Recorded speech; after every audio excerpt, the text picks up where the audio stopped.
Sir আপনি তো অনেক মেমোরেবল ডার্বি ম্যাচ খেলেছেন, তার মধ্যে সব থেকে বেশি যেটা শোনা যায় যে মোহনবাগান একটা ম্যাচে 3-0 লিড করে নিয়েছিল একটা সিএফএল এর ম্যাচে, মানে ফার্স্ট হাফে। তারপরে আপনি পারফর্ম করেন এবং 4-3 আলটিমেটলি জেতে মোহনবাগান, কিন্তু আপনার পারফরমেন্স নিয়ে এখনো আর কি কথাবার্তা, ওই ম্যাচটাকে আপনি কিভাবে বলবেন? অবশ্যই ওই ম্যাচ নিয়ে অনেকজনই কথা বলে কি আলভি নাকি একাই মোহনবাগানকে শেষ করে দিয়েছে, কিন্তু অবশ্যই অ্যাজ এ প্লেয়ার আমি তো মাঠে থাকি, মাঠে তো 11 জন থাকি প্লেয়াররা, ওদের সাপোর্ট না পেলে আমার মনে হয় না আমি একা কিছু করতে পারতাম।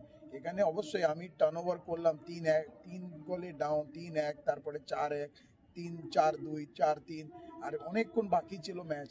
তো মনে হচ্ছিল যে কোনো সময় আমরা জিততে যাব, কিন্তু মাঠের কাদা মাঠের জন্য বল 2-3বার আটকে গিয়েছে। কিন্তু যাই হোক, এটা অবশ্যই one of the best match, but if it had to be on the winning side আমার মনে হয় ডেফিনেটলি আমার নিজেরই ভালো লাগতো।